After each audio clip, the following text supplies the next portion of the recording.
we will get started. Hello, everyone. Today's lesson is going to be on working with radicals, going a little bit more detail on how to simplify and maybe do some interesting math with them. And next week, we'll probably start looking at adding and subtracting radicals as well. I also have on the schedule to maybe start doing complex numbers in a little bit more detail today, but we'll have to see how much time we have left by the time we get there. So, what are the different parts of a radical? Well, this part right here is called the radical, or the root symbol, okay? And I've already mentioned this yesterday, but I'm just going to put it here in the note. The inner part is called the radicand.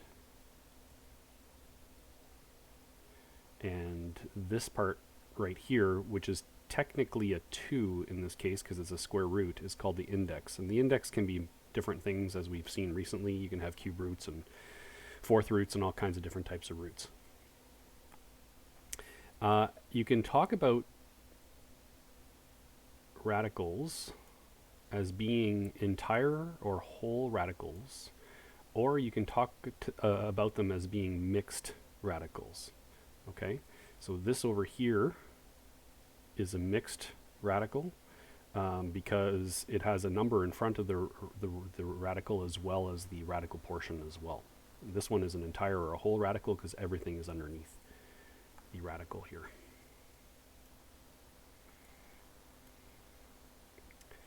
So when it comes to simplifying entire radicals, and this gets a little tricky because you need to be able to very quickly figure out what are the different factors of whatever number is underneath there. Now the idea is, if there is a square rootable number hiding as a factor inside of 75, then that number can actually be square rooted out of there and will come out in front of the radical. Okay?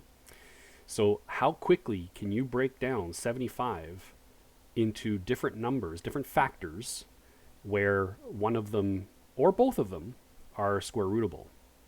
So what I'm getting at here is that 75 can be written as 25 times 3. And inside of a radical, because it's basically just a power, right? It's a power of one half.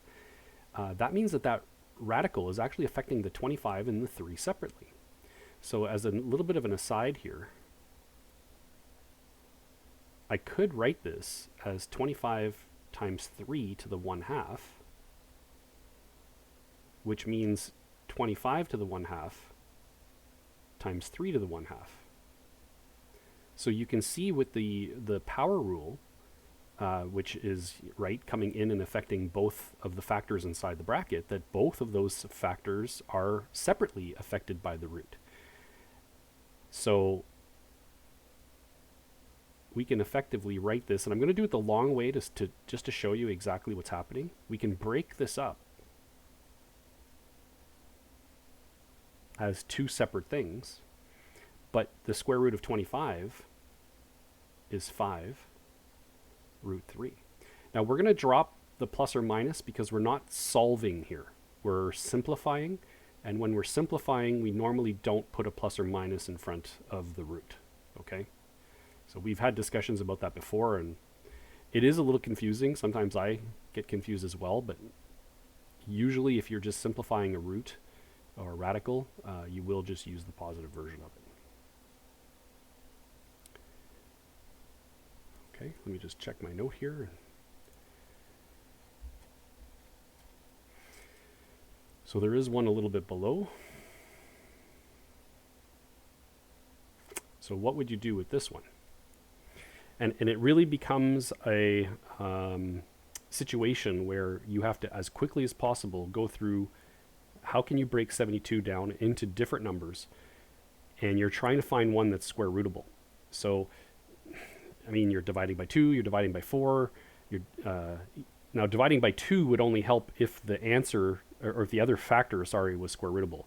Sometimes it's actually better to try to divide by square rootable numbers themselves. So like 4, 9, 16. I don't think I missed one there.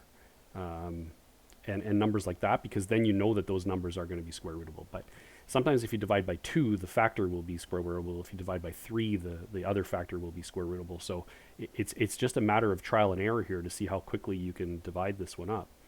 So I don't know how many of you can see that there's a 36 hiding in there.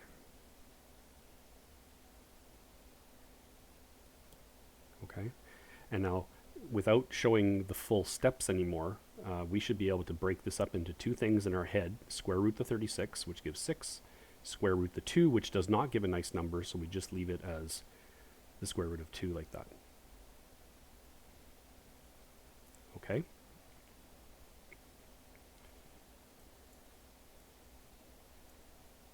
Let me get rid of this window here. If we look at a situation like this,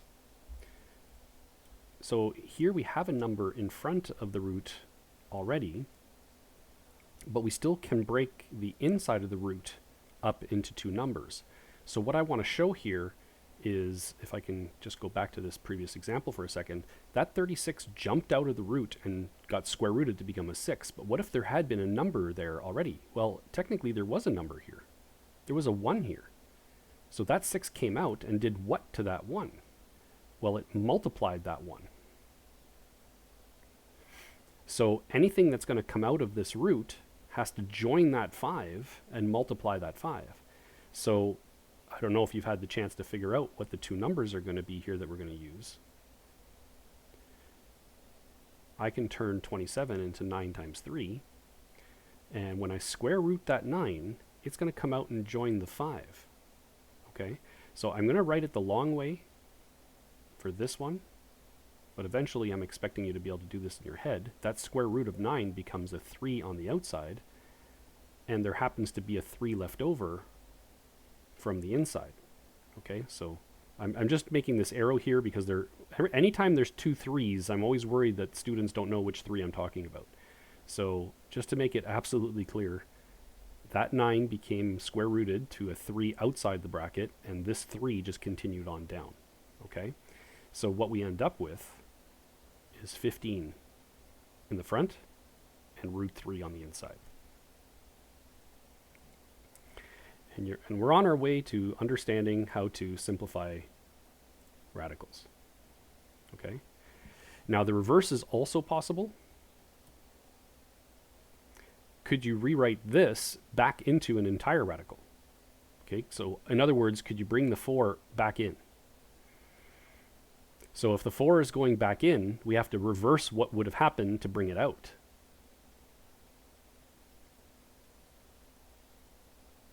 Well, when I bring that 4 in, it has to be squared, because to bring it out, it would be square rooted. That's multiplied by 5, and that would give the root of 80.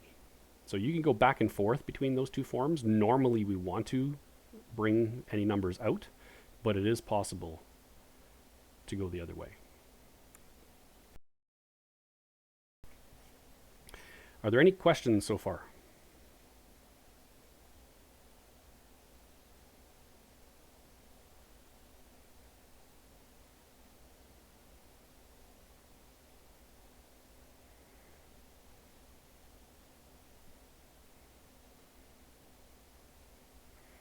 So what are we looking for?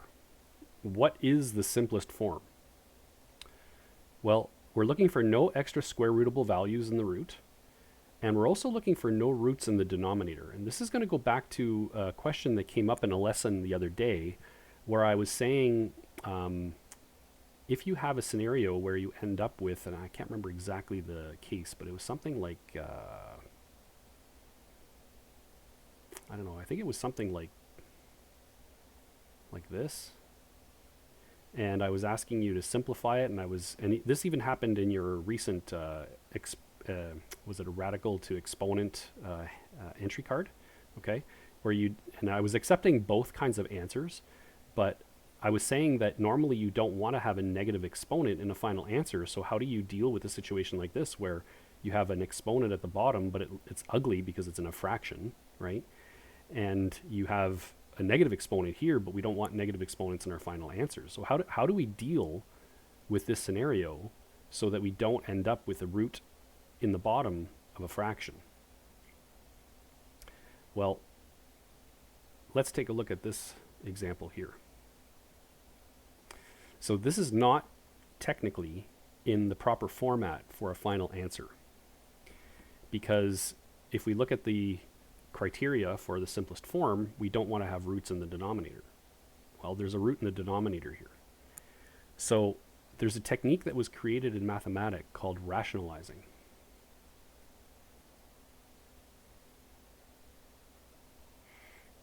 And we rationalize the denominator in this case.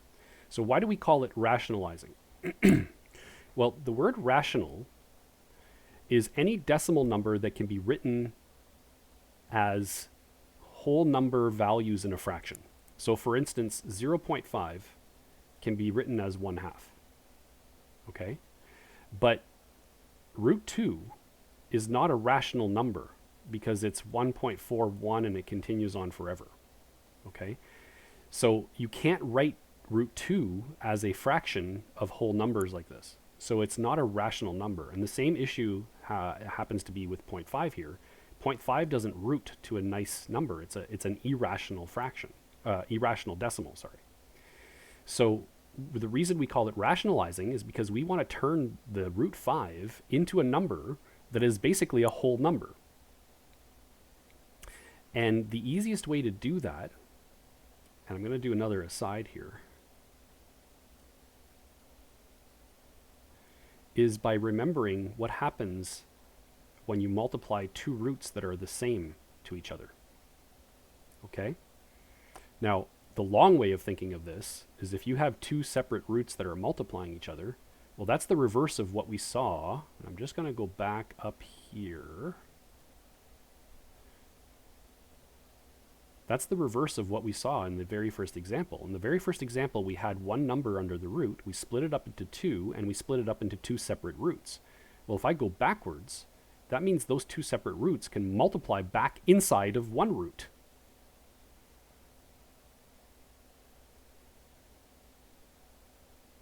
So going back here, sorry about that, scrolling always works for awareness. Okay, going back here, what is root 5 times root 5? Well, that's just root 25, but the root 25 is just 5. So in other words, anytime you multiply a root by itself, it just gives you a whole number. And that's the method that we're going to use when we're trying to simplify anything that has a root in the denominator. We're going to rationalize the denominator by multiplying the top and the bottom by root 5. And we don't care what happens at the top. The top can be irrational. It's the bottom that we want rational, and that's a standard around the world. So what's going to happen in this case is we're going to end up with root 2 times root 5. Well, following the rule that I just showed down here, that's just root 10 in the numerator. But in the denominator, we're going to end up with a number that's a whole number like 5, and we have now rationalized the denominator.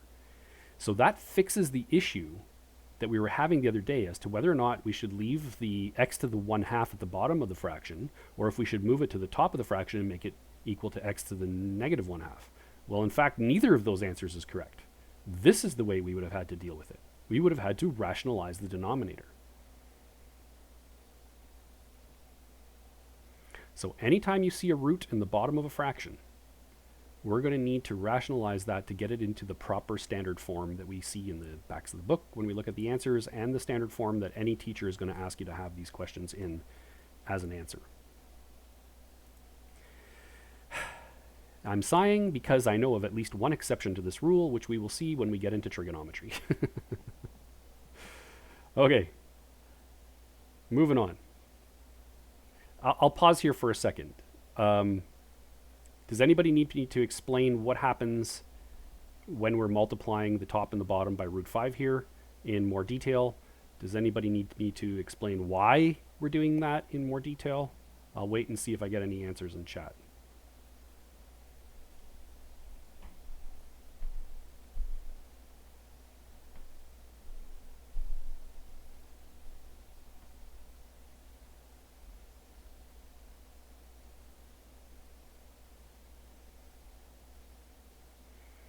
Okay, so not seeing any questions in chat, I am going to keep going. So here's another situation that we have a bit of a problem with. What happens if you have an entire fraction under a root? And there were examples similar to this in yesterday's entry card as well. Well, similarly to what we just saw with multiplication, when you have a multiplication of two things under a root, you can separate them. Well, the same thing happens here. You can actually think of this as two separate roots dividing each other. And that's why this is a problem, because the root being around the entire fraction gives us an irrational denominator. We want to now, again, rationalize that denominator. So we're going to multiply the top and the bottom by root 7.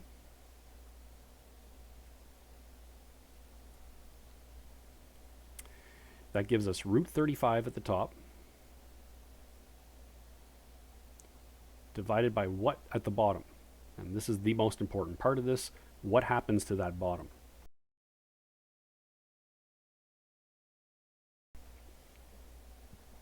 What does root 7 times root 7 give us? And go ahead and answer in chat.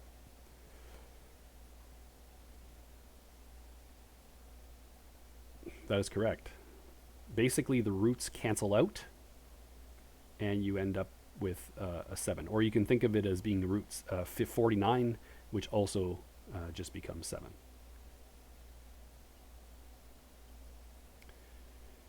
Let's look at a slightly more difficult example. Oh, there's one thing I wanted to mention before I continue. Sometimes when you multiply those two roots at the top, so imagine for a second that we had gotten, let me see here.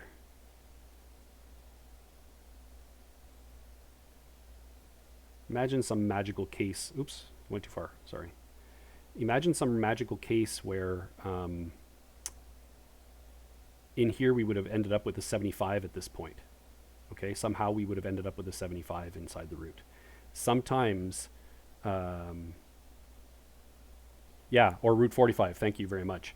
Sometimes what can happen is you then have to split up that number inside, like we just saw in the very first examples, because you'll have a square rootable number hiding inside. So if this had been 45, and I don't want to write it down, folks, because it'll just mess things up, but if this had been 45, then you would have 9 times 5, and the square root of 9 is 3, so you could pull that 9 out into a 3 in front. So you've got to be careful when you're doing the rationalization, because sometimes you can simplify the top afterwards. Okay, it hasn't happened yet, but it can happen. So I just wanted to mention that. So what if we were asked to do something like this and it was asking us to simplify? Well, I'm going to use a lot of asides in today's lesson because I feel like it does help to compare this to another situation which you might be used to seeing. If you had 2x squared times 3x to the 4, how would you simplify that? Well, this is based on the idea that multiplication is commutative. Commutativity means that you can rearrange these in any way you want because they are multiplying. So in other words, what does the 2 actually want to multiply? It wants to group up with the 3. The x squared wants to group up with the x to the 4. Well, in a very similar way here, the 9 wants to multiply the 4, and the root 2 wants to multiply the root 7. So you can rearrange these in any way you want. You can consider there to be a little multiplication symbol between each one of those. It's like a coefficient, right? It's the same thing as over here with the 2. There's like a multiplication symbol right there. So you can rearrange these in any order you want. So we would do 9 times 4 first. And then we would root the 2 and the 7 together, which gives us root 14 from what we've seen before. So you're just grouping the 7 and the 2 underneath a root together. And then you would check, does root 14 give us a square rootable value hiding inside? And it won't this time because 2 and 7 are prime numbers, okay? But you just have to be careful, sometimes it will. Similar example here. You can have negative numbers involved. So the negative 4 wants to multiply the 2. And this is a case where something, oops, I want to use a different color there. This is a case where these are going to do something special, which you might already see. But what we end up with is -8, which is let me use red for that, sorry, which I forgot to do in the above example. Oh well. So -4 times 2 is -8. And then root 6 times root 6 gives root 36, but root 36 is square rootable. So we would end up with -8 times 6, which is -48.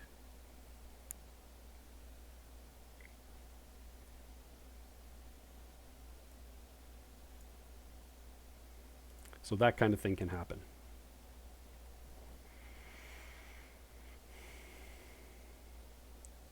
Okay, so I hope this isn't too difficult. It's a little bit new, maybe different for some of you if you've never seen it before, but it's really similar to what we were doing before with algebra. You just have to understand what happens when two roots multiply or two roots divide. So I am going to keep going unless there's some really big problems in chat.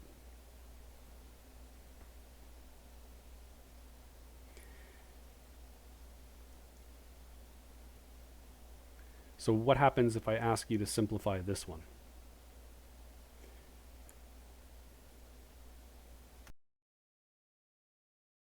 Well, the first thing you'd want to do is check underneath that root, and it's funny that that was the suggested root in chat for a few minutes ago.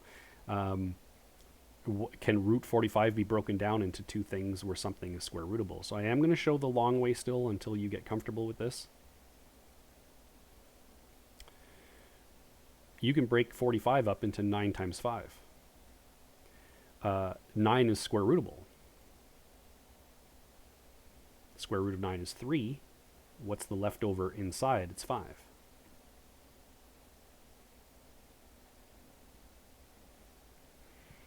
Now, there's a long way of doing this and a short way of doing it. I am going to show the long way just to make sure that you see the exact mathematical steps, but if you know the short way and you're confident with it and you don't make any mistakes, go ahead and use it, okay? But the proper way to think about this now is you can't divide by 3 if there's a subtraction or an addition in the top number, okay? So many students will cross off this 6 with that 3 and tell me that the answer is 2 minus 3 root 5, and that is not correct, all right? The proper way to do a division, the only way, in fact, to do a division, is if the main operation at the top of the fraction is a multiplication, not a subtraction or an addition, all right? How can I turn that top expression into a multiplication? Well, I can do that by factoring. That's what it's one of the beauties of factoring. Factoring's whole purpose is to change things from the awful addition subtraction into a multiplication, okay? So what can I pull out of 6 and 3 root 5? Well, both of them contain a 3. So you can factor a 3 out of both of those. And what's left over inside? Well, 3 times what is 6? It's 2. 3 times what is -3 root 5? It's just negative root 5.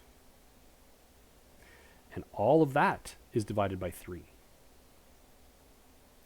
Well, lo and behold, I've now turned a subtraction into a multiplication. And now 3 can divide by 3 because they're multiplying.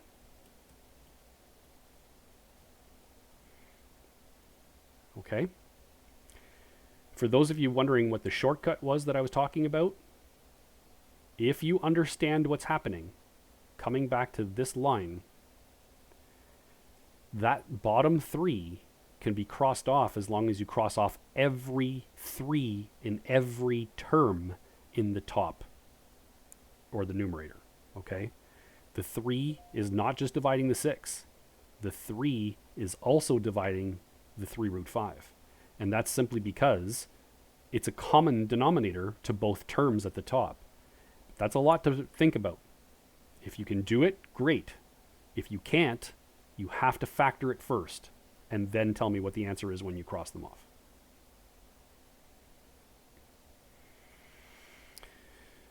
Okay, so that actually finishes what I wanted to do with radicals. There's more coming with radicals, but I wanted to finish there. I'm basically following the textbook. And in your textbook, the end there, I'm going to tack onto this lesson a little bit of complex number stuff. We've already seen complex numbers. I've been kind of planting the seeds in your head, and this is where I'm plucking the flower, folks. That flower that's grown out of your brains as your brains have been working on complex numbers as we've been going through the year. Okay, imaginary numbers and complex numbers are basically the square roots of negative values. Now, why are we learning about this? And I wanted to put this in the note. I looked it up on Wikipedia yesterday. The main reason that we are using complex numbers and imaginary numbers today is still because of something that happened in 1748. So think about how long ago that was.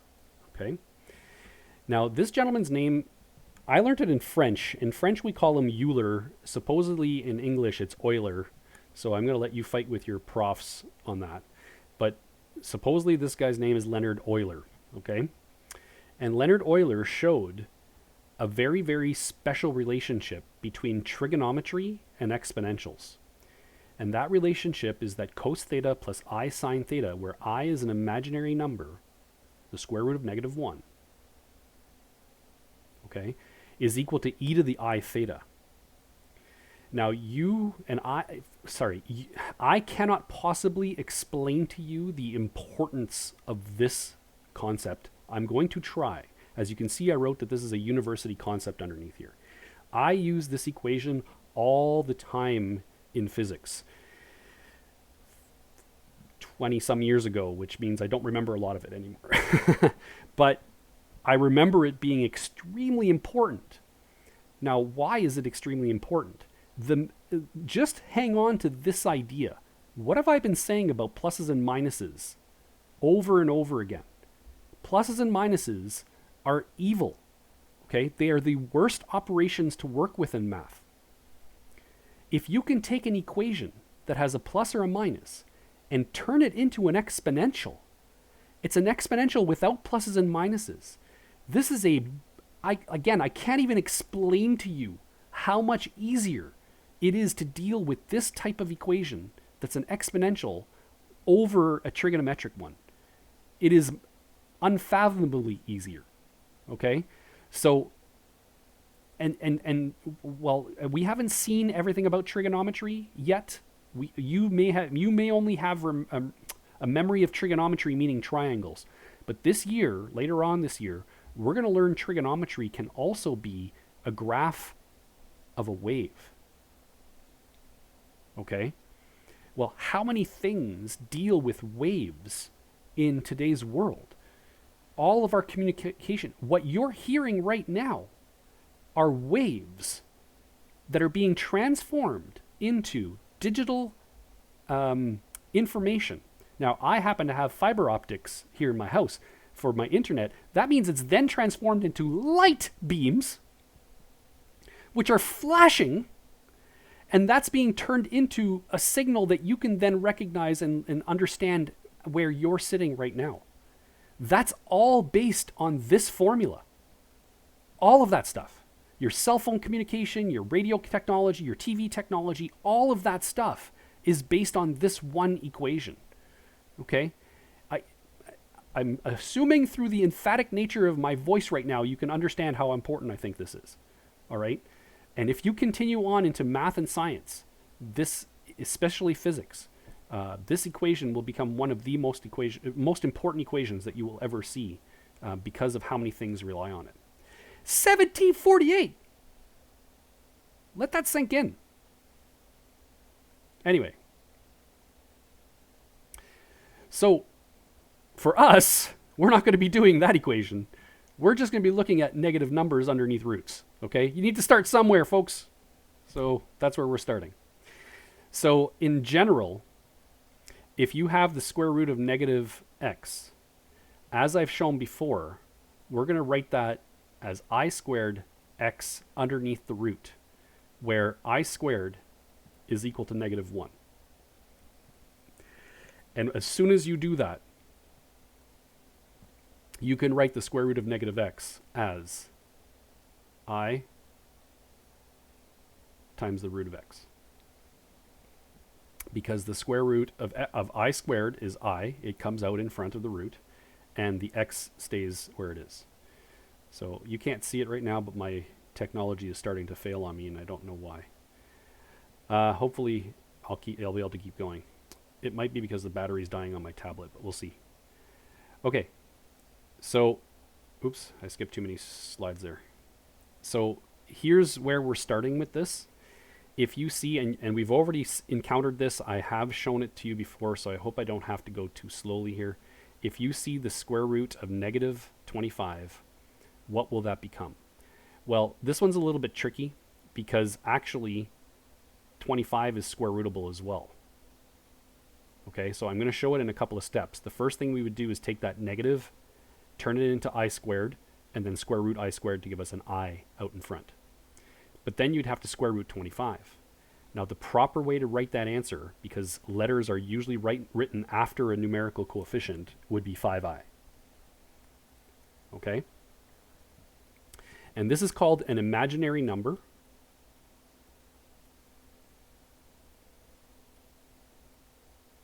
It is complex, but it's technically not, from what I understand of what I did in my reading yesterday, it's not technically called a complex number. I'll show you what a complex number is in a minute. Okay, this is called an imaginary number in the complex plane. All right, complex just meaning it is not a real number. We've talked about real numbers when we were doing intervals of our domain and ranges. Okay, this is just in a different category. So the square root of 17, now 17 is a prime number. So the only thing that would happen here is we would write I times 17. Now in this case, you could either write it this way or you can write it this way. Oops, sorry. I actually prefer this way because I've seen too many students do this. And then you're like, is the I under the root or is it outside the root? Okay, so I consider I to be almost like a coefficient because it is a number. Okay, so either way is fine, but if you write it the second way, please make sure that the I looks very much separate from you can even put a dot there to show multiplication if you want. Okay, but I actually prefer this way. And I believe this is the way that's used in most textbooks as well. So what happens if we multiply two numbers like this?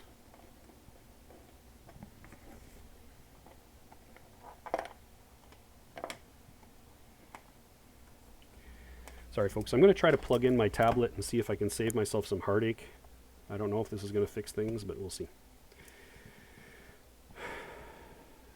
It doesn't look like it did. Okay, so in a case like this, we're doing the exact same kind of thing that we were doing before, where the 3 is multiplying the 4, and the I is multiplying the I. We're kind of grouping up factors that want to be together. Okay, so 3 times 4 is just 12. I times, oh, let me use color for that, sorry. And I times I is I squared, but we're not done.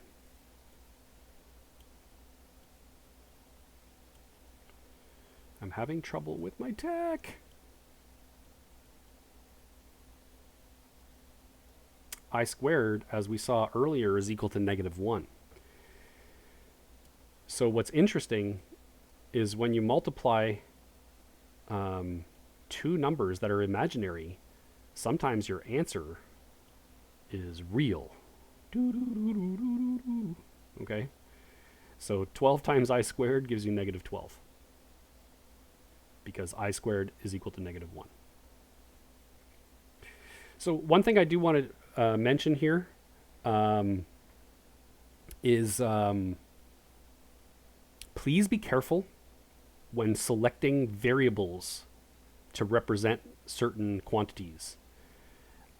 You do have to be able to work within context, and I'll explain what I mean by that in a second. But normally, as soon as you see a little I in math, it's supposed to mean imaginary. Okay? Now, I'll tell you one place where it might not. I am right now teaching compound interest, which is the finance section of this course that we didn't do yet when it deals with exponentials. But in compound interest, you have a formula that's a is equal to p times 1 plus I to the n. I here does not mean imaginary. It means the interest per compounding period. So it's a little bit tricky in mathematics. Sometimes you have to understand what a variable is from the context of where it's being used, whereas most of the time it's a specific variable. So it does get a little bit complicated, okay? So please be careful here. Anytime you're going to see an I for a little while, it's going to mean imaginary. But if we start doing finance later on, it's going to switch, okay? And it's the exact same symbol. It's like a italics I. I'm trying to draw it quickly here, but anyway, you got to be careful with that. Same thing is true in science, though. A lot of variables in science have double meanings to them. So you got to know from the context of where they are what it means. So let's look at this one, 3i times root 2 squared.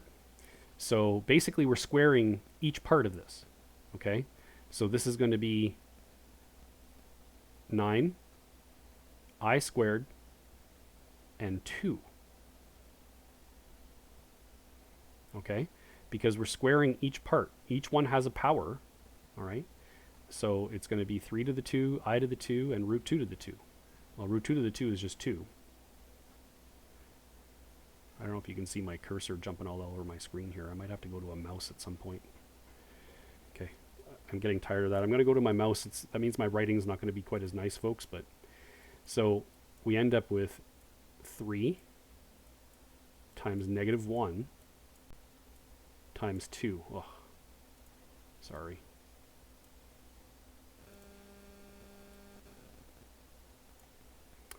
Okay, so the answer here will be negative 6. So once again, we started with an imaginary number, and we end up with a real number as our answer. I turned off my tech and turned it back on again, which is, I think, a meme now. But let's see if that works. So 3 times negative 1 times 2. Okay. All right, so what is a complex number? The definition that I saw yesterday of the actual complex number definition is when you have both an A and a BI term inside of an expression. And we call the A part the real part, and we call BI the imaginary part. So when you have both,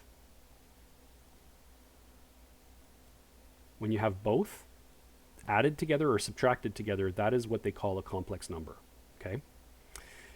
In science, when we use Euler's formula that I showed just a few minutes ago, oftentimes when you're done all your math, you say we're only going to use the real part to represent the physical aspects of what's going on.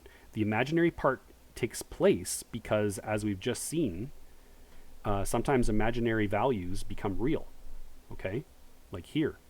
So in the math that you're doing with that Euler's formula, you'll have real parts and imaginary parts, and some of the imaginary parts will cancel out and join with the real parts. And whatever your answer is, if there's any I's left over, you just say, forget about that part. We're just going to use the real part. And it's unbelievable that it still actually works. And it does. Okay. But anyway. So if I ask you to simplify something like this, you can see that there's a real part, and you can see that there's an imaginary part, because the square root of a negative number is imaginary. So we know how to simplify this root now. I'm going to show the long way here. You're going to have I squared times 24, but 24 is 4 times 6. Is that the best breakup for that? I think so. Yeah. 6 is 2 times 3, and nothing square rootable in 6. Okay, yeah, so I think I broke that up properly. Okay, so 24 is 4 times 6. I squared is my negative 1. So when I work with all of that, these two things can come out in front. Okay, so the 4 square rooted is 2. The I squared square rooted is I.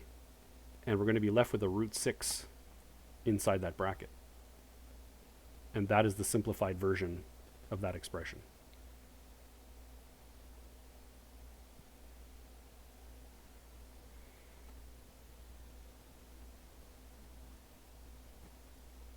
What if we had something like this?